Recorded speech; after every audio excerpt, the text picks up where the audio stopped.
আসসালামু আলাইকুম। Cyber security and ethical হ্যাকিংয়ের ইন্টারমিডিয়েট কোর্সে কাজি নিশাত আইটির পক্ষ থেকে আপনাদেরকে স্বাগতম। আমি মোহাম্মদ সাকিবুল ইসলাম, পুরো ভিডিও জুড়ে থাকব। সো আজকের টপিক হচ্ছে কিভাবে আমরা ইন্টারনেটে নিজেদেরকে হাইড রাখতে পারি, অর্থাৎ আমাদের আইপি যেন কেউ ট্রেস করতে না পারে, অর্থাৎ আমাদের লোকেশন যেন কেউ যেন আমাদের লোকেশন বের করতে না পারে। এই বিষয়টা নিয়ে আজকের ক্লাস নম্বর 6।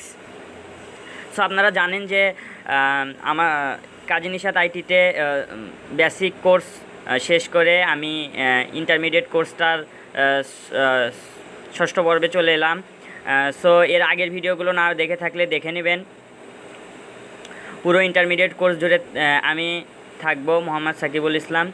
সো আজকের ভিডিওর যে টপিকটা সেটা হলো আপনাকে কেউ যেন ধরতে না পারে, আপনার আইপি অ্যাড্রেসটা সবসময় হাইড রাখতে হবে। আপনি কোনো হ্যাকিং করবেন, সো তখন কেউ যেন আপনাকে ধরতে না পারে, সেই বিষয়টা আপনাকে খেয়াল রাখতে হবে। কারণ এটা একজন হ্যাকারের ক্ষেত্রে খুবই গুরুত্বপূর্ণ, যেন তাকে কেউ ট্রেস করতে না পারে, অর্থাৎ তার লোকেশন যেন কেউ বের করতে না পারে। সো এটা আপনারা ফোন দিয়ে কীভাবে করতে পারবেন? সেটা করার জন্য আপনারা এই যে অরবোর্ড যে অ্যাপ্লিকেশনটা আছে, এটা প্লে স্টোরে পেয়ে যাবেন, এটা ইনস্টল করবেন। সো আমি দেখাই দিচ্ছি, প্লে স্টোরে চলে যাবেন, এখান থেকে অরবোর্ড লিখে সার্চ করে দেবেন। সার্চ করে দেওয়ার পর এখান থেকে ইনস্টল করে নেবেন। এটা আসলে টর নেটওয়ার্কের ওপর কাজ করে। সো এটা আসলে কিভাবে কাজ করে? এটা আসলে হচ্ছে আপনার পেজের যেরকম লেয়ার থাকে, ঠিক সেই রকমই আপনার আইপি, আপনার যে রিয়েল আইপিটা আছে, সেই রিয়েল আইপির ওপর বিভিন্ন ধরনের ফেক আইপির লেয়ার তৈরি করে দেয়, যার কারণে কেউ যখন আপনাকে ট্রেস করতে চাইবে তখন এক সময় দেখবে যে আমি তো বাংলাদেশে আছি এখন, এক সময় তাকে দেখাবে সুইজারল্যান্ড, এক সময় তাকে দেখাবে ভারত, আরেক সময় তাকে দেখাবে চীন, আরেক সময় তাকে দেখাবে অন্য, মানে এক এক সময় ট্রেস করতে গেলে দেখবে যে এক একটা লোকেশন দেখাচ্ছে। সো সেজন্য আমাকে ঠিকভাবে ট্রেস করতে পারবে না তারা। সো এইটা কিভাবে ইউজ করতে হয়, সো এটা করার জন্য আপনারা প্রথমে অরবোর্ডে ক্লিক করে দেবেন। সো আরেকটা বিষয়, আপনি কোনো হ্যাকিং করার আগে এটা অবশ্যই চালু করে নেবেন। আর এগুলো টুল দ্বারা আপনারা কোনো খারাপ কাজে ব্যবহার করবেন না। খারাপ কাজে ব্যবহার করলে সম্পূর্ণভাবে আপনি দায়ী থাকবেন। আর এখান থেকে আপনাদের ভিপিএন মোডটা অফ থাকবে, আপনারা ভিপিএন মোডটা অন করে নেবেন। অন করে নেওয়ার পর এখান থেকে স্টার্ট দেখেন, এখানে স্টার্টে ক্লিক করে দেবেন।